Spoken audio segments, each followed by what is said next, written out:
주의 사랑으로 사랑합니다. 주님을 만나게 됩니다.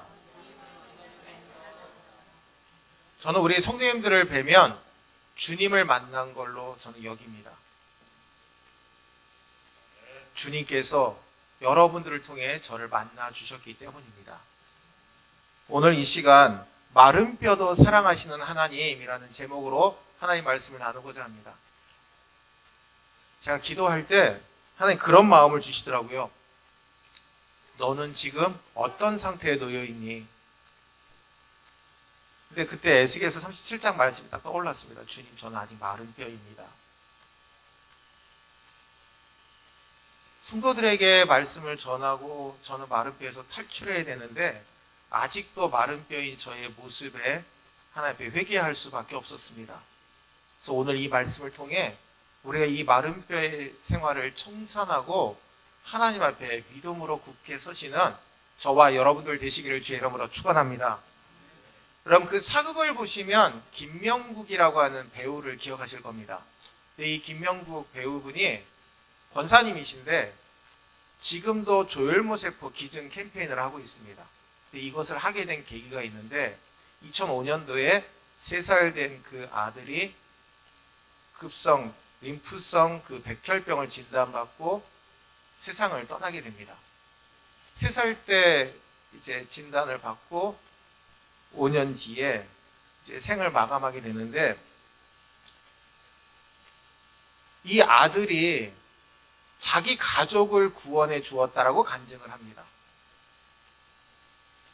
2000년 3월 달에 만 3살 나이에 급성 림프성 백혈병 진단을 받고 5년을 투병하다가 2005년에 하나님의 부르심을 받았습니다. 그럼 그 백혈병에 걸리면 보통 남자 아이들은 3년 동안 치료를 한다고 합니다. 집안의 화분, 수족관, 그리고 사람들이 먹는 음식도 제대로 먹지 못하고 집안 아주 깨끗하게 정리해 놓는다고 합니다. 그런데 이 항암 치료 3년이면 보통 끝나는데 한 달을 남겨놓고 재발을 해가지고 또다시 더 강한 항암제 투여를 받게 되었습니다. 근데 아이가 견디지 못할 것 같으니까 병원에서 조혈모세포 이식을 하자라는 말을 권면을 합니다. 그래서 전국을 다 대기 명단을 찾고 미국하고 영국하고 여러 나라에도 다 조혈모세포 이식을 하기 위해서 명단을 올려놨습니다. 근데 시간이 지나도 연락이 오지 않는 겁니다. 제가 정읍에서 첫 목회를 할 때 세신자로 한 분이 등록을 하셨는데 그분이 그 당시에 급성 백혈병 진단을 받은 분이었습니다. 그래서 저도 백방으로 아는 목사님 통해서 조혈모세포 그 이식하는 분 다 알아봤는데 한 분이 동의를 하신 거예요. 근데 바로 이식하기 전날에 거부 의사를 밝힌 겁니다. 나 못하겠다고. 그 병원에서 할 수 없어서 그 자가 조혈모세포 이식을 하게 됐습니다. 그거는 보니까 먼저 몸속에 아주 강한 항암제를 투여해서 몸속의 암세포를 다 죽이고 그리고 자신의 몸에서 조혈모세포를 빼내는 겁니다. 그리고 거기에도 항암제를 투여해서 급성 냉동시켜서 몸속에다가 다시 조혈모세포를 이식하는 겁니다. 근데 이 김명국 권사님의 아들에게 이 방법을 사용한 겁니다. 그런데 이 방법을 쓸 때마다 이제 엑스레이도 찍고 CT도 찍고 MR을 찍고 막 계속해서 들어가는데 그 가는 길에 병원 교회가 있었던 겁니다. 근데 이 아이가 아빠 나 저곳에 좀 들어갔다가 CT 찍으러 가면 안 돼? 거기서 3, 4분 정도 앉아있다가 가고 앉아있다가 가고 그랬다고 합니다. 그래서 정말 다행히 몸이 조금 회복이 되어서 이제 병상을 비워줘야 되니까 집으로 가는데 집으로 가는 도중에 한 교회를 발견하게 됩니다. 아빠 우리 가족 모두 다 저 교회 한번 가보면 좋겠어. 딱 들어가서 이 아이가 기도하면서 아빠 우리 가족 모두 다 이 교회에 등록하면 좋을 것 같아. 그게 내 소원이야. 근데 그 김명국 권사님과 그리고 그의 부인은 전부 다 불교 신자였다고 합니다. 그 아이를 낳게 하기 위해서 굿도 하고 점쟁이도 찾아다니고 할 수 있는 건 다 해봤는데 이 아이가 정말 아들이 교회에 등록하자고 하니까 어쩔 수 없이 믿음도 아무것도 없이 그냥 아들의 말을 듣고 그 주일날 찾아간 날이 목요일이었는데 주일날 등록을 하게 되었다고 합니다. 그리고 불과 7개월에서 8개월 지나고 2005년 2월 달에 아들은 하나님 곁으로 부르심을 받게 되었습니다. 나중에 이 김명국 권사님이 간증하기를 우상숭배에 빠져있던 우리 마른 뼈 같은 우리들을 하나님이 내 아들을 통해서 구원해 주셨습니다. 이전에는 아들이 최우선이었습니다. 아들이 살아나는 게 내게 최우선이었고 모든 게 초점이 다 아들에게 맞춰져 있었습니다. 근데 하나님은 내게 하나님이 최우선의 삶을 살게 하시기 위해 나를 불러주셨습니다. 이 김명국 권사님이 마지막에 간증하면서 이런 질문을 던졌습니다. 여러분, 저와 같은 아픔을 겪고 예수님을 영접하시겠습니까? 아니면 숨을 쉴 수 있게 다가오는 공기처럼 우리에게 다가오는 예수님을 영접하시겠습니까? 여러분, 오늘 이 시간 말씀을 통해 마른 뼈도 사랑하시는 하나님의 은혜를 체험하시는 저와 여러분들 되시기를 주의 이름으로 축원합니다. 시편 23편에 여호와는 나의 목자시니 내게 부족함이 없으리로다. 그가 나를 푸른 풀밭에 누이시며 쉴 만한 물가로 인도하시는도다.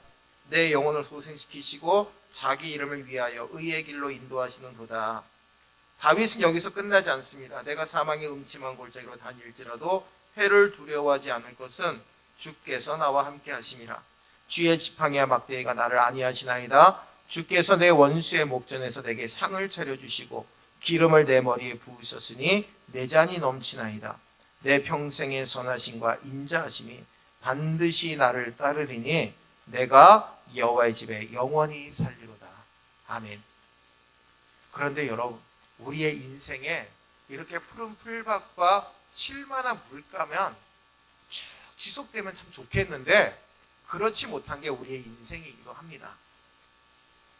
우리가 별로 좋아하지 않는 사망의 음침한 골짜기도 있습니다. 맑은 날씨만 계속되면 좋을 것 같은데 그렇지 못한 게 우리의 인생입니다. 여러분, 오늘 본문 말씀 에스겔 37장은 푸른 풀밭과 쉴만한 물가가 아니라 사망의 음침한 골짜기에 대해서 우리에게 말씀하고 있습니다. 하나님이 에스겔 선지자를 한 골짜기로 부르십니다. 근데 그 골짜기에 가보니까 보이는 것이 마른 뼈밖에 없더라는 겁니다. 에스겔이 찾아간 곳은 죽음의 골짜기였습니다. 어두움의 골짜기였습니다. 낮은 골짜기, 사람들이 찾지 않는 그늘진 골짜기, 사람들의 관심도 사랑도 다 없는 버려진 골짜기였습니다. 근데 이 골짜기에 하나님께서 에스겔을 부르셨다라는 겁니다. 그러면 마른 뼈도 사랑하시는 하나님의 사랑이 무슨 사랑입니까? 사람들의 관심이 없는 골짜기로 찾아와 주신 하나님의 사랑입니다. 오늘 본문 1절과 2절 말씀 함께 읽겠습니다. 여호와께서 권능으로 내게 임재하시고 그의 영으로 나를 데리고 가서 골짜기 가운데에 두셨는데 거기 뼈가 가득하더라. 나를 그 뼈 사방으로 지나가게 하시기로 본즉 그 골짜기 지면에 뼈가 심이 많고 아주 말랐더라. 아멘. 에스겔은 처음에 그런 생각했을 겁니다. 하나님이 나를 좀 좋은 곳에 그리고 화려한 도시에 나를 인도해 주실 걸로 알았는데 하나님은 마른 뼈가 가득한 그 어두침침한 골짜기에 자신을 불러주신 하나님을 만나게 됩니다. 여긴 사람들의 관심이 없습니다. 사랑도 없습니다. 사람들이 돌아보지도 않습니다. 그런데 왜 하나님이 에스겔을 그 땅으로 인도하셨을까요? 바로 그곳에는 하나님이 사랑하시는 자들이 있었기 때문입니다. 하나님의 그 사랑하는 이스라엘 백성들이 있는 곳이 바로 그 사망의 음침한 골짜기였기 때문입니다. 오늘 본문에 나와 있는 에스겔 37장에 나와 있는 마른 뼈들은 이스라엘 족속을 의미합니다. 오늘 11절 말씀에 또 내게 이르시되 인자야 이 뼈들은 이스라엘 온 족속이라 그들이 이르기를 우리의 뼈들이 말랐고 우리의 소망이 없어졌으니 우리는 다 멸절되었다 하느니라. 아멘. 여러분, 이 당시에 이스라엘 민족의 상황은 바벨론의 포로로 붙들려간 상황입니다. 포로로 붙들려가면 어떻게 삽니까? 노예와 같이 삽니다. 그렇죠? 아무런 소망도 아무런 비전도 아무런 관심도 받지 못한 가장 천한 자리에서 살 수밖에 없습니다. 그들에겐 그리움이 있죠. 우리가 정말 살던 예루살렘으로 돌아가야 되는데, 하나님을 섬기던 그 성전으로 돌아가야 되는데 돌아가지도 못하고 지금 우리가 살고 있구나. 우리는 멸절된 민족이야. 나라도 없고 돌아갈 수 있는 고국도 지금 돌아가지도 못하는 이 비참한 신세 어떻게 해야 돼? 소망도 없어라고 지금 절망 가운데 쌓여 있는 이스라엘 민족에게 하나님께서 찾아와 주셨다라는 겁니다.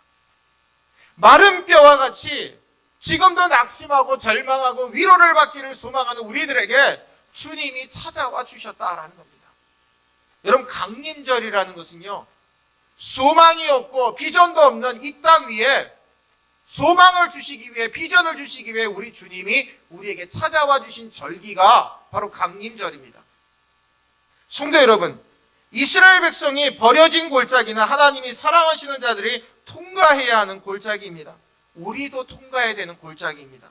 그 골짜기는 흑암의 골짜기, 사망의 음침한 골짜기, 질병의 골짜기, 가난의 골짜기, 그리고 배신의 골짜기, 버림받음의 골짜기, 잊혀짐의 골짜기였습니다. 하나님의 마음과 눈은요, 관심은요, 이 골짜기에 있었다라는 겁니다. 그리고 골짜기 안에 있는 마른 뼈에 있었다라는 거죠.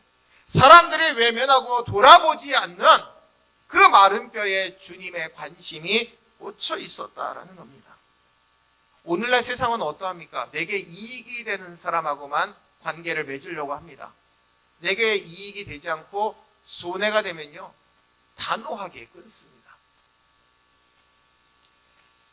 돈을 잘 빌려주던 은행도요, 회사가 어려워지면요, 언제 돈을 빌려줬다는 듯이 그 돈을 회수하는 게 은행입니다.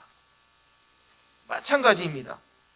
사랑은 관심인데 사람들이 돌아보지 않던 마른 뼈들에게 우리 하나님께서 관심을 베푸셨다라는 겁니다. 골짜기에 있는 마른 뼈들은 말라 있었습니다. 잊혀진 채로 살았고 아무도 돌아보는 사람들 없었고 마른 뼈에게 관심 두는 사람조차 없었습니다. 근데 하나님은 마른 뼈들을 사랑하셨다라는 겁니다. 그냥 마른 뼈로 보신 것이 아닙니다. 마른 뼈들이 살아나는 것을 주님은 알고 계셨습니다. 그들에게 관심을 보이셨다라는 거죠. 엠모트라고 하는 사람은 희망은 어둠 속에서 시작됩니다 라는 말을 했습니다. 하나님의 사랑은요, 하나님의 희망은 어둠의 골짜기에서 시작되었다라는 겁니다. 그러면 오늘날 마른 뼈는 누구를 의미합니까? 먼저 교회입니다. 여러분, 정말 하나님께서 세워주신 뜻을 이루지 못한 교회가 마른 뼈와 같은 교회라는 겁니다. 무너진 예루살렘 성전처럼 진정으로 주님이 원하시고 세우신 교회의 모습을 잃어버리고 있는 마른 뼈와 같은 교회의 모습을 의미하고 있습니다. 두 번째로 마른 뼈는 교회 안에 우리들의 모습을 의미합니다. 여러분, 성도들의 수는 많지만 어느 순간 생기가 사라졌습니다. 기도합시다. 모이지 않습니다.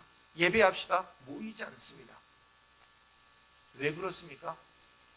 주님을 사모하는 믿음이 약해졌기 때문입니다. 어느 순간 우리는 코로나라고 하는 핑계를 많이 댑니다. 코로나 때문에 모이지 못해요. 코로나 때문에 뭘 못해요. 코로나 때문에 할 수 없어요 라는 말이 우리의 입에 다 달라붙었습니다. 사랑하는 우리 성도 여러분, 오늘 이 시간 우리 결단합시다. 코로나 때문에 못합니다. 코로나 때문에 어렵습니다 라는 말 하지 마시고 하나님 때문에 하실 수 있습니다. 하나님 때문에 우리는 할 수 있습니다. 하나님 때문에 우리는 다시 시작할 수 있습니다. 바로 그 믿음으로 고백하시는 저와 여러분들 되시기를 주의 이름으로 축원합니다. 여러분, 골짜기에 있는 마른 뼈는 고통 중에 있는 성도를 의미합니다.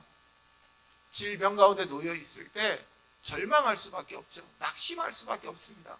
왜 하나님 내게 이런 절망을 주십니까? 내게 왜 이런 어려움을 주십니까? 근데 두 가지로 나눠집니다. 한 사람은 그거를 그냥 고통과 절망과 낙심으로 받아들이는 사람이 있는 반면에 아닙니다. 하나님 반드시 이 질병을 통해 내게 말씀하실 것을 내가 믿습니다. 바로 이런 믿음의 사람이 나눠지게 되는 것입니다. 골짜기는 고통스러운 장소이지만 아직 절망할 장소는 아닙니다. 하나님의 사랑이 머물고 있는 곳이고 하나님의 꿈이 있는 곳이기 때문입니다. 사랑하는 우리 성도 여러분, 하나님은요, 능력이 많은 사람, 뛰어난 사람만을 좋아하시지 않습니다. 사람들이 돌아보지 않는 인생의 어두운 그늘마저도 하나님은 사랑하신다라는 겁니다. 우리가 자격이 있어서 하나님 우리를 택해 주셨습니까? 아닙니다. 여러분, 저는요 정말 하나님 앞에 자격 없는 사람입니다. 제가 이렇게 목회자로 서 있다는 자체가 저 하나님의 은혜가 아니면 저는 이 자리에 설 수 없는 사람입니다. 오늘 성도 여러분들을 제가 만날 수 있게 된 것도 하나님의 전적인 은혜입니다. 우리가 만약에 목회자와 성도로 만나지 않았다면 여러분, 거의 80억에 육박하는 이 지구촌 사람들 가운데 여러분, 우리가 서로 만날 수 있는 확률이 얼마나 될까요? 정말 그리 높지는 않을 겁니다. 근데 하나님이 우리를 만나게 하셨습니다. 주의 자녀로 서로 사랑하며 만날 수 있게 하셨습니다. 하나님은 어두운 그늘을 축복의 그늘로 만드시는 분입니다. 우리가 그늘 하면 다 나쁜 것만은 아닙니다. 한 나무가 그늘을 만들면 더위를 피할 수 있고 안식하고 쉼터가 되는 것을 보게 됩니다. 그렇습니다. 하나님은요, 골짜기에 버림받은 그 마른 뼈조차도 사랑하시는 분이십니다. 사람들의 기억에 그리고 사람들의 관심에 잊혀진 마른 뼈 같은 우리들을 사랑하시는 분이시다는 거죠. 제가 정읍에서 교회를 건축하고 우리 성도님이 이제 현장 책임자를 하셨는데, 목사님, 제가 목사님께 선물을 하나 드릴게요 그러시면서 만들어 오신 게 하나의 탁자를 하나 만들어 오셨습니다. 4개의 그 다리가 있고 위에 굵은 나무로 테두리를 짜고 가운데 창호지 문을 끼워 넣은 탁자를 보내주셨습니다. 갖고 오셨는데 그 나무가 보니까 이 성도님이 목수일을 하시면서 발판으로 쓰던 나무라는 거예요. 한 3년에서 5년 정도 말린 나무인데 아주 튼튼합니다. 지금도 거뜬하게 지금도 지탱하고 있습니다. 여러분, 만약에 저한테 그 나무를 갖다 준다면 저는 사용할 줄 모를 겁니다. 근데 훌륭한 목수의 손에는 정말 볼품없는 나무일지라도 훌륭한 작품으로 쓰임받는 것처럼 정말 쓰임받을 수 없는 자격 없는 우리들을 하나님이 귀하게 다듬어서 하나님의 거룩한 믿음의 백성으로 사용하여 주셨음을 이 시간 분명히 믿으시기를 주의 이름으로 축원합니다. 하나님은요, 절망의 골짜기에서 말씀합니다. 죽음의 골짜기에서 환상을 보여주시고 계십니다. 비전을 보여주시고 꿈을 갖게 하십니다. 하나님께서 오늘 우리에게 질문하십니다. 3절 말씀 함께 읽겠습니다. 그가 내게 이르시되 인자야, 이 뼈들이 능히 살 수 있겠느냐 하시기로 내가 대답하되 주 여호와여 주께서 아시나이다. 아멘. 하나님은 에스겔에게 묻습니다. 야, 이 뼈가 능히 살겠느냐라고 물으십니다. 에스겔이 이렇게 고백하죠. 주 여호와여 주께서 아시나이다. 하나님이 던지신 질문은요, 도전의 질문이었습니다. 이 뼈들이 능히 살겠느냐? 주 여호와여 주께서 아시나이다. 사랑하는 우리 성도 여러분, 마른 뼈와 같은 우리를 오늘도 살리시는 하나님의 은혜 가운데 거하시는 저와 여러분들 되시기를 주의 이름으로 축원합니다. 오늘 또한 두 번째로 마른 뼈와 같은 우리를 회복시키시는 하나님의 사랑입니다. 사람들은 마른 뼈에 대해서 아무런 희망도 비전도 갖지 못합니다. 그런데 오늘 하나님은요, 마른 뼈에게 하나님의 성령을 부어주시기를 원하십니다. 생기를 불어넣으셔서 죽어져가는 그 마른 뼈, 아무런 희망도 없는 마른 뼈를 살리시는 하나님의 사랑을 보게 됩니다. 하나님은요, 우리가 슬퍼하고 고독하고 실패하고 절망의 어두운 가운데 놓여 있어도 하나님은 우리와 함께하여 주십니다. 그 모든 것들을요, 풍성함과 능력과 형통의 밝은 빛으로 함께해 주십니다. 사람들은 높은 곳에 올라가기를 원합니다. 어두운 곳보다는 밝은 곳에 함께하기를 원합니다. 근데 우리 주님은요, 우리가 있는 환경이 어둡거나 힘들고 절망 가운데 놓여 있어도 우리 가운데 함께하여 주시는 분이십니다. 여러분들에게 만약에 어두컴컴한 방 안에 30분만 있으라 그래도 너무나 답답해 할 겁니다. 근데 지금 절망 가운데 놓여 있는 우리들에게 주님이 찾아와 주셔서 우리 가운데 함께하고 계시는 겁니다. 우리가 절망 가운데 낙심하고 정말 힘들어하고 있을 때 주님은 찾아와 주셔서 우리를 품어주신다는 거죠. 예수님은요, 스스로 당신을 낮추셔서 낮은 골짜기에 임하셨습니다. 그리고 먹이를 넣는 말구유에 임하셨습니다. 십자가에 이르기까지 자신을 낮추셨습니다. 예수님이 못 박히신 골고다 언덕은요, 에스겔이 보았던 죽음의 골짜기와 같은 곳이었습니다. 빌립보서 2장 8절에 사람의 모양으로 나타나서 자기를 낮추시고 죽기까지 복종하셨으니 그 십자가에 죽으심이라. 아멘. 하나님은 우리를 먼저 낮추십니다. 그리고 서서히 높여주십니다. 이게 하나님의 원리입니다. 여러분, 나무의 뿌리는요, 보이지 않는 곳에서 성장합니다. 뿌리가 깊은 나무는요, 흔들림이 없이 아주 든든하게 세워집니다.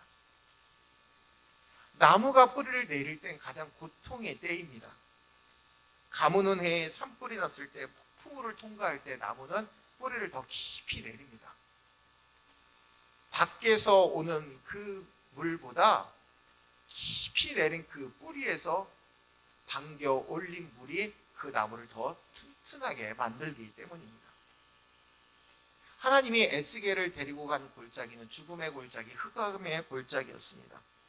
그러나 하나님은 아무리 사랑하시는 사람일지라도 사망의 음침한 골짜기를 지나가게 하십니다.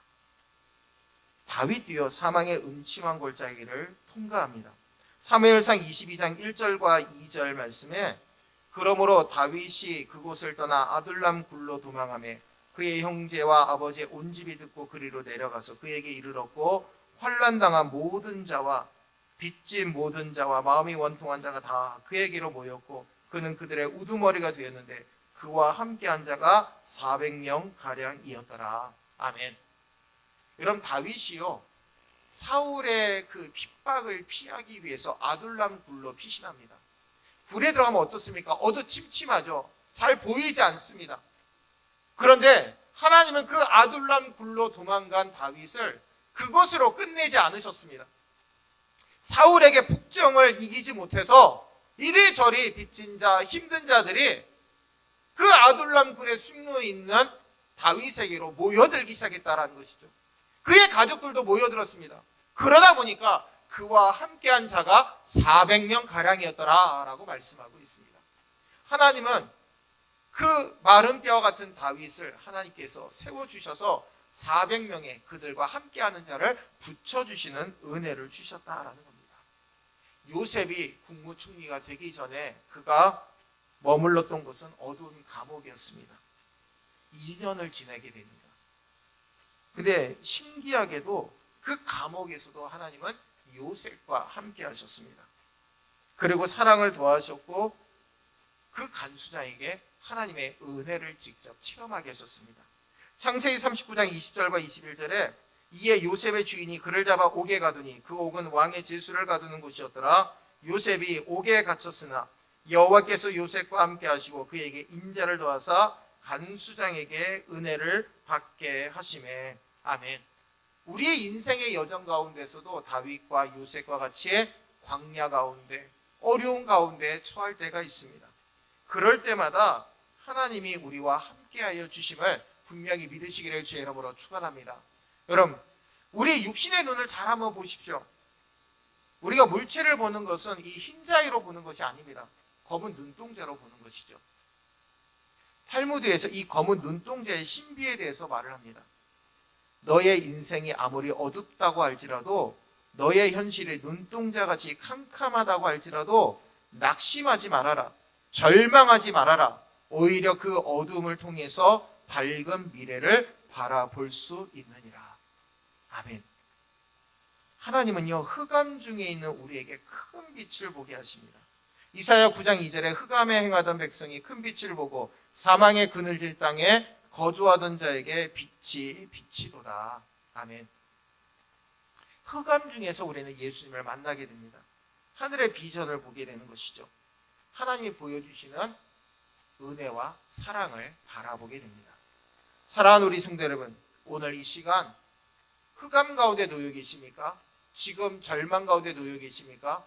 우리에게 빛이 되어주시는 주님이 우리를 찾아와 주시고 지금도 우리를 이끌어 주시는 그 은혜의 사랑 가운데 감사하며 믿음으로 다시 회복하시는 저와 여러분들 되시기를 주의 이름으로 축원합니다. 오늘 또한 마지막으로 우리를 보화와 같이 성장시키는 하나님의 사랑입니다. 여러분, 보물은요, 땅 표면에서 잘 찾지 못합니다. 여기저기 땅 위에 굴러다니는 흔한 돌멩이를 보물로 생각하는 사람은 그리 많지 않습니다. 보물을 찾기 위해선 깊은 땅 속을 파야 됩니다. 그리고 깊은 바다 속으로 들어가야 됩니다. 하나님은 흑암 중에 보화를 감추어 두시고 은밀한 곳에 숨은 그 보화를 우리에게 주십니다. 해변가에서 놀면서 아름다운 보화를 찾으려는 것은 어리석은 일입니다. 금맥을 발견하기 위해서는 깊은 땅 속으로 들어가야 됩니다. 하나님은 우리를 깊고 어두운 골짜기에 던지시는 이유가 있습니다. 그곳에 감추인 보화가 있기 때문입니다. 흑암이라는 말은 고난을 상징합니다. 여러분, 편하게 신앙생활하는 것은 없습니다. 편하게 신앙생활하다 보면 어느 순간 교만과 자만에 빠질 수밖에 없습니다. 아, 기도는 이만큼이면 됐어 라고 생각하는 사람, 가장 위험한 인물입니다. 아, 내가 지금 기도할 때야 깨닫는 자가 하나님 앞에 지혜로운 자이고 쓰임받는 자임을 항상 기억하시기를 바랍니다. 여러분, 요셉과 다윗, 바울 다 어떠합니까? 예수님의 생애를 보십시오. 그들은 광야에서, 감옥에서, 굴 속에서 성장했습니다. 잔느 기용이라고 하는 사람이 이런 말을 합니다. 나는 어둠을 좋아하도록 배웠습니다. 이는 처해 있는 환경이 어두울수록 주의 얼굴은 더욱 밝게 빛나기 때문입니다. 아멘. 사랑하는 우리 성도 여러분, 우리는요, 하나님이 잊지 않으시는 사람입니다. 제가 말씀을 준비하면서 한 가지 하나님이 저한테 깨닫게 하시는 은혜가 있었습니다. 내가 어떤 상황에 놓여 있어도 나는 너를 잊어버리지 않는다.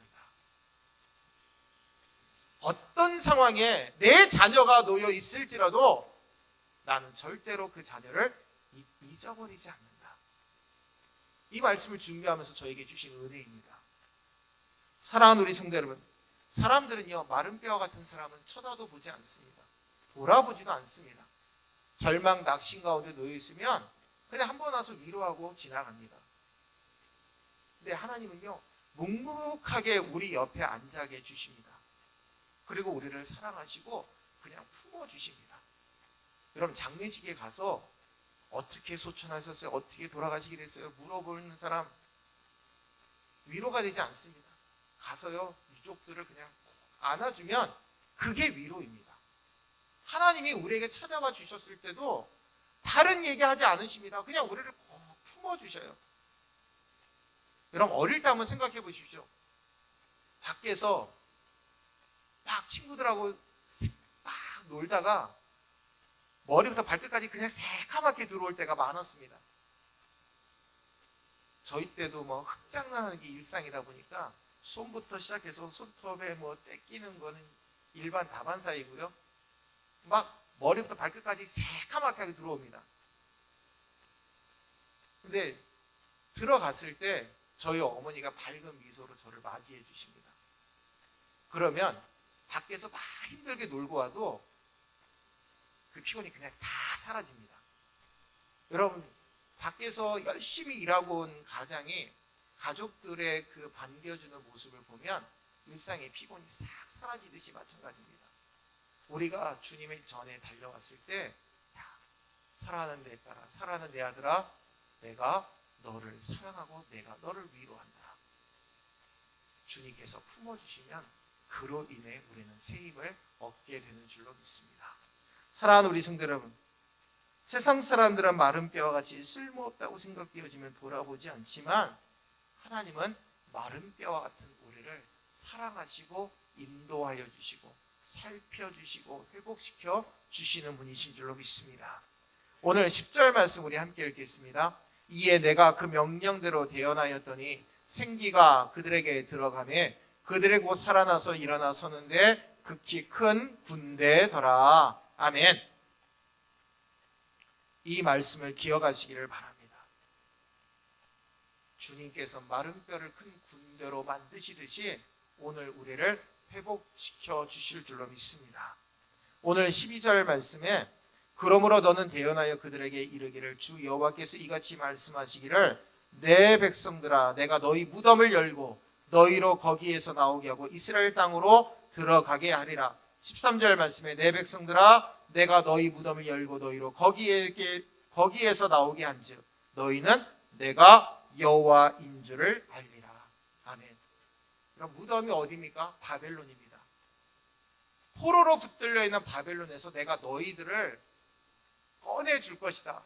그리고 너희의 조국인 이스라엘 땅으로 다시 되돌아오게 할 것이다.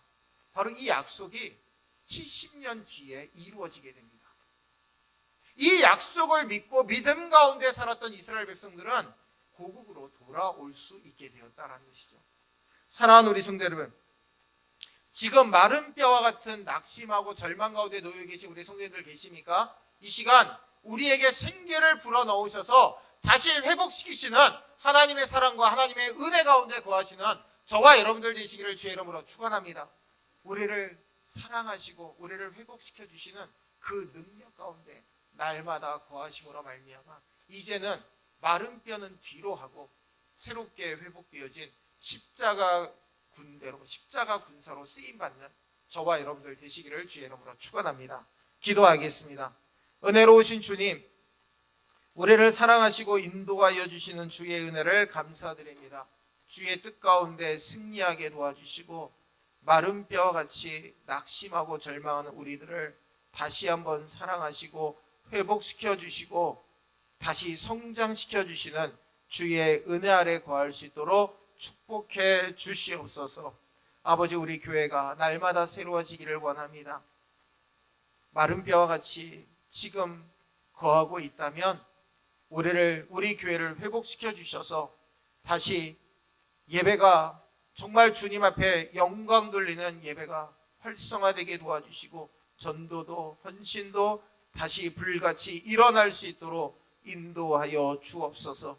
기도하는 가운데 하나님의 빛을 발견하게 하시고 기도하는 가운데 하나님의 크신 은혜를 체험할 수 있는 우리 모두가 되게 역사하여 주시옵소서. 거룩한